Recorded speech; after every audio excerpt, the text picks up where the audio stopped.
By far the biggest theme to come from these interviews was the theme of the negative attitudes of other people, often non-disabled people. This manifests itself in bullying. So, for example, people spoke about being bullied in school settings or in college or even where they lived. From the mainstream UK media at this time, it doesn't seem like this is specific to Cornwall in any way. Other people's negative attitudes in Cornwall. There were obviously moments when it was hard and difficult. I was at times prone to bullying and to individuals sort of taking the mick. Primary school, there was a bit of it by sort of one or two individuals. And in secondary school, the one memory that sticks with me is of walking down the corridor on several occasions and someone from a lower year than me walking down the corridor on the opposite side, mimicking my walk every time he saw me.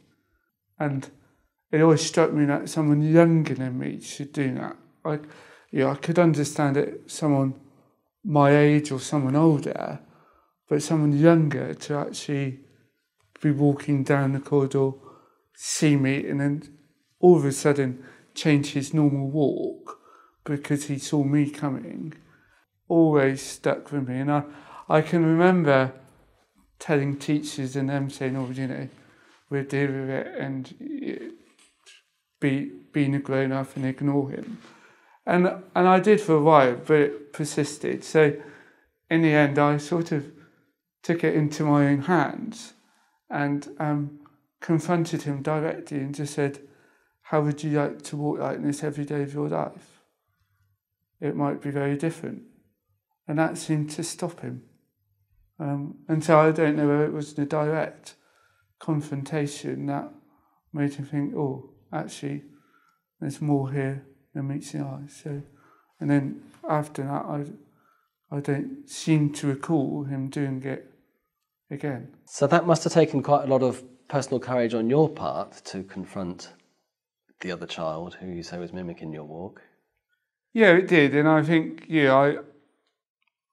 I went through what the normal sort of mechanisms of telling teachers and all that, and whilst I'm sure they probably had a word or said things to him, I think sometimes there is that need for a direct approach, and I guess it did take courage, but I wonder, actually looking back, whether it was just something I did there and then because I was so sort of enraged and sort of annoyed by what was happening that actually, to me, that seemed the only other option. And there was no violence. It wasn't as if I hit him or anything like that. It was just a direct confrontation of how would you like to walk like this every day of your life?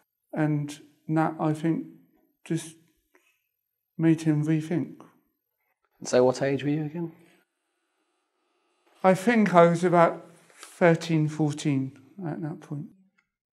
I didn't like that. Secondary school was awful. I can't actually tell you a lot about it because even now I've deliberately blocked a lot of it out of my mind. Because of bullying, You were bullied? Yeah. It was not really... There was lots of reasons. One was, I said to you earlier that when we were 7 at Weybridge, we got segregated into different schools. So boys, who have been my boyfriends, at 11, it's like self-consciousness and, that doesn't help. And you're suddenly in this huge... all kids in Cornwall are the same. You suddenly go from these lovely little village schools where you know everyone to whacking great places on the top of a hill, all glass and... and like the whole building looked alien. It was the only building in the town that looked like that. And you're suddenly chucked in it from 6 or 7 different towns and villages, in our case. Don't know a lot of people. Get streamed, so get split up from the kids that you were at primary with right away. So everyone's like panic-stricken when we look back. Because I've talked to non-disabled people that I've taught before, and they go up saying down the corner, they're like, Oh my God, we know exactly what you mean. It's just the same for us. So it's not all about impairment. I wouldn't like to get that impression. Yeah. Because part of it is just like all kids struggling to find their place. It's very interesting from this point of view, Yeah. though. So it's a bit of the history of Cornwall in Yeah. some ways, and it's the way that Cornwall is constructed. Yeah. But that might also be an issue everywhere. When you go from your little Yeah, tiny primary school to a big school, it might be the same in inner city London. Yes, I reckon it is. I Birmingham. reckon to that extent, there's a lot that was common. And once I finally realised that when I was at 35, I could forgive a lot of people what happened, because they were just as terrified as I was. But then there was the impairment issue, and the fact that I went in the top stream, and they never forgave me for that, ever. You went in the top stream of... For everything. Okay. I think if I'd been inside the middle or the lowest stream, I'd have bumped along and everyone would have been able to patronise me and ignore me, but I was in the top stream, so... And they didn't like, the boys in particular couldn't handle the fact that I was this horrible thing in their room, and they just couldn't, they couldn't handle it. But I didn't understand that's what it was about at that age. I just internalised it all. It was all about me being ugly and, horrible to be around. So, and as I say, there weren't any support, so, and the teachers were just as screwed up. I had teachers that used to, we're looking at each other. And one geography teacher used to look over my head for 3 years. Another one used to look one side or the other. So no wonder I ended up a bit screwed out about what I looked like. Because people couldn't make eye contact. People could not look at me. They had no training. But when I was doing my PhD a while back, my supervisor just said something that totally defused it. He said, well, basically, the whole lot of you were guinea pigs, weren't you? And I thought, oh, he's right. They didn't have a bloody clue any more than I did. So where did you go to secondary school? Redroof School. It was the first year through when the grammar school was abolished. That was just a mainstream school, wasn't it? Yeah. And did you like secondary school? It was all right. Like I said, some of the kids were a pain in the whatsits, and that's putting it politely, bear in mind I'm on film. Why were they a pain? Bullies. Oh, okay. And did you have a lot of bullying at school? There was bullying, yeah, but I stuck up for myself, always did. Were there kids there who you got on with, though? Did you? There was kids I got on with, and there was kids I didn't. Because there's nothing better to do than pick on you. But I did have a bit of a reputation for sticking up for myself, so that sort of deterred some of them. Oh, I was just rubbish. I was screwed up majorly, wasn't I? I mean, I had boys that wouldn't look at me except to spit or throw things. So it wasn't like, I didn't exactly have a full appreciation of my sexuality. I was just like this little curled up thing, actually. And, I went to college and boys there were saying, oh, do you want to come to the bar? And I'd be like, oh, no. I wanted to, but I thought, no, as soon as anyone sees them with me, they're going to make some comment and they'll bugger off. So I didn't want to get hurt, so I wouldn't let that happen. You've been in Cornwall for quite a long time, and you've seen it from growing up point of view and at different points in your life, and then you left it and then you came back to it. Yeah. Have you got any kind of observations about Cornwall in relation to disability? I think looking back, those of us that did survive were quite lucky. Because it was very hard. You had to be very hard. You had to put lots of barriers up between you and the world to survive, which then when you become an adult, do not do you any favours because you can't just lay it all down suddenly. So I think a lot of us were quite damaged by it, actually. Damaged by what? By attitudes? The attitude thing, really, the fact that people just couldn't look at you.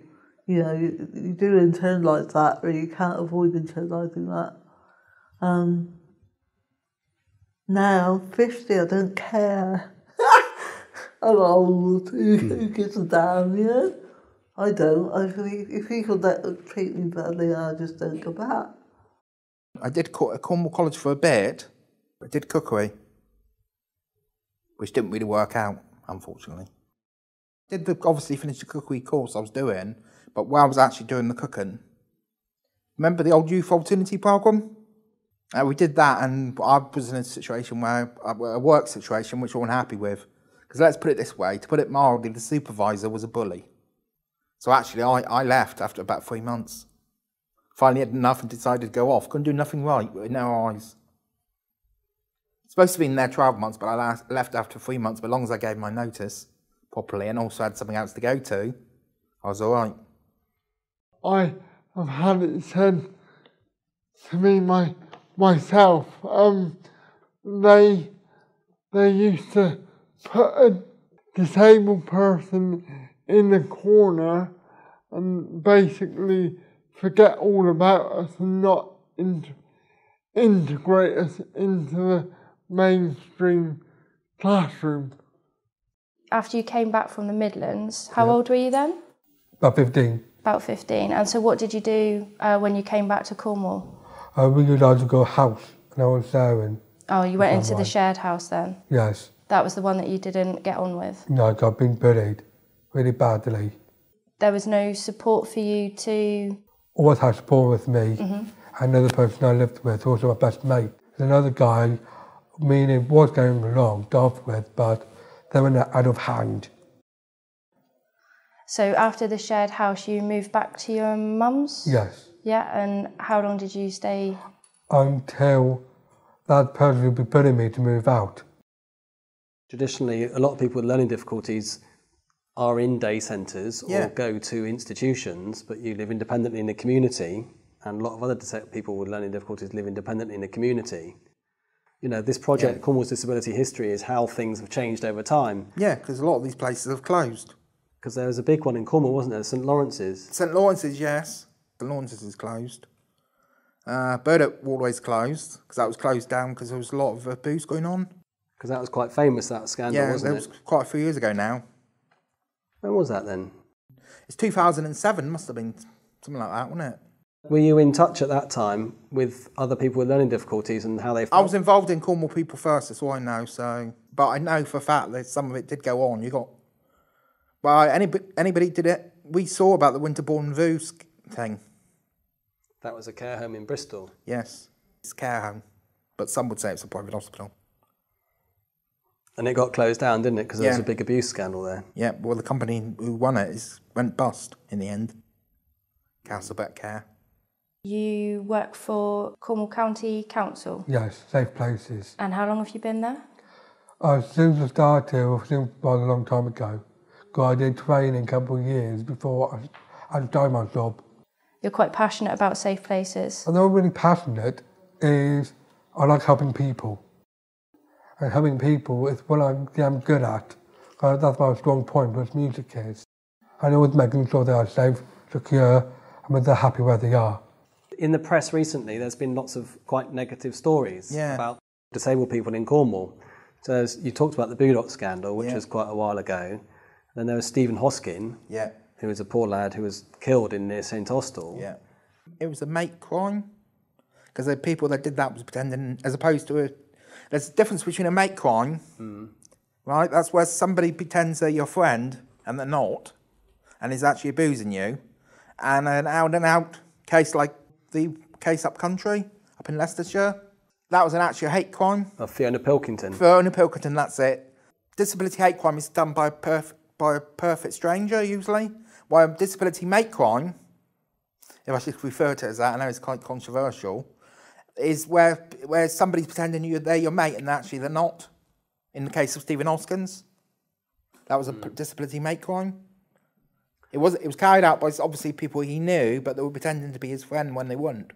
But it's a terrible, terrible thing. Yeah, because there's such thing as Coalition Against Learning Disability. And that's a national thing, isn't it? Yes, it's a national thing, but it's also local because it meets in Plymouth and Exeter. A chap called Rod Landman. Right. From the Coalition, Learning Disability Coalition, he was. And so all of those things, you know, show Cornwall in quite a bad light. Yeah. And then recently now, this year we're talking now is 2013. Yeah. But this year we've had problems with one of the county councillors. Yeah, well, it's basically education. Believe me, Cornwall councillors need educating about language and things, and what they should say and what they shouldn't say. I've had calls, I won't mention names, but I've had calls in a public meeting to tell a council off for using incorrect language. Like the word handicapped. The word handicapped is a no-no these days. Do you speak to people with learning difficulties, and how do they feel about living in Cornwall? Do they feel... I don't talk to them they usually don't say a lot, actually, Right. on that score.